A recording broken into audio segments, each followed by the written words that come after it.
Assalamualaikum warahmatullahi wabarakatuh. Halo teman-teman, perkenalkan nama saya Dewi Nur Halifah Talib dengan NIM 811423048. Di video kali ini saya akan menjelaskan salah satu zat toksikan yaitu karbon monoksida serta bagaimana proses toksikokinetik dan toksodinamik di dalam tubuh.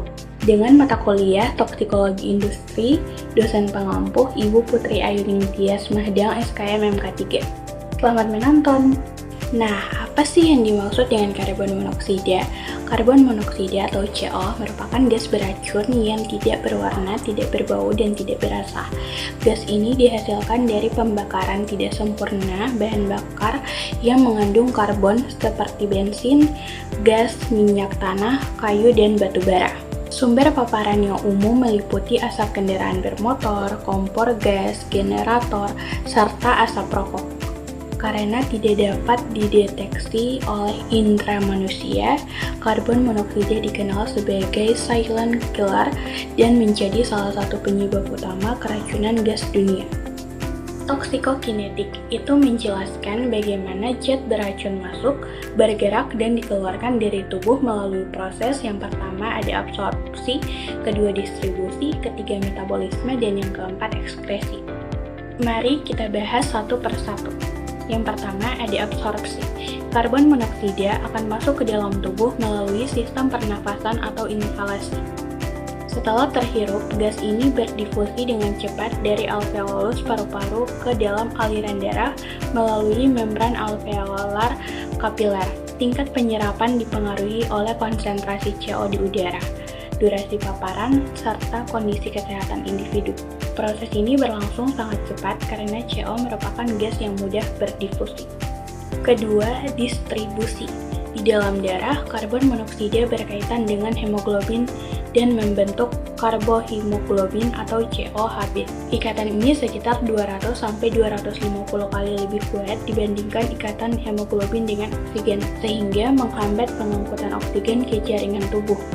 CO kemudian didistribusikan ke organ vital, terutama otak dan jantung yang sangat sensitif terhadap kekurangan oksigen. Yang ketiga, metabolisme. Karbon monoksida tidak mengalami metabolisme yang signifikan di dalam tubuh. Sebagian besar CO tetap berada dalam bentuk karboksihemoglobin hingga dilepaskan kembali ke paru-paru. Hal ini menyebabkan efek toksiknya bergantung pada kadar COHB dalam darah. Artinya, kadar karboksihemoglobin atau COHB menunjukkan jumlah karbon monoksida yang terkait pada hemoglobin. Semakin tinggi kadar COHB, semakin berkurang kemampuan darah membawa oksigen, sehingga efek keracunan menjadi semakin parah. Yang terakhir, ekskresi. Ekskresi karbon monoksida terjadi melalui paru-paru saat proses ekhalasi. Waktu paruh karboksihemoglobin sekitar 4-5 jam pada udara normal. Dengan pemberian oksigen murni, waktu paruh berkurang menjadi sekitar 1-2 jam. Sedangkan terapi oksigen hiperbarik dapat mempercepat eliminasi hingga sekitar 20-30 menit.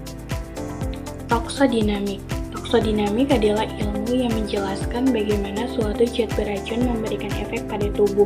Pada karbon monoksida, efek racunnya terjadi karena gas ini mengganggu proses pengangkutan dan penggunaan oksigen yang sangat dibutuhkan oleh sel tubuh. Ketika karbon monoksida atau CO terhirup, gas ini masuk ke dalam aliran darah dan berkaitan kuat dengan hemoglobin dan membentuk karboksihemoglobin atau COHB, sehingga menghambat kemampuan darah dalam mengangkut oksigen.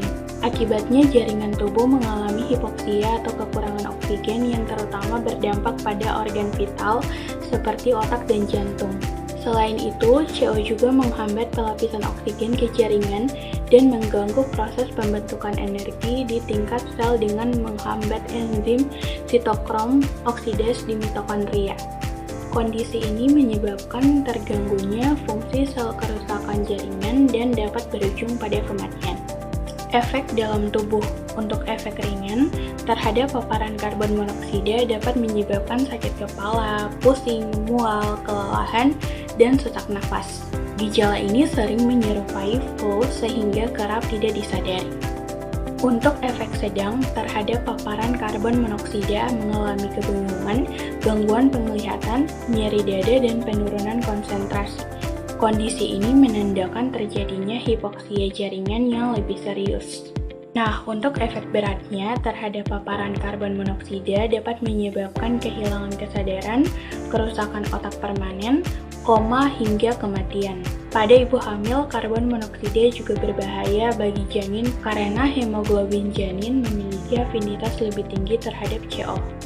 Dari penjelasan tadi dapat disimpulkan bahwa karbon monoksida merupakan gas beracun yang sangat berbahaya karena tidak dapat dideteksi oleh indera manusia.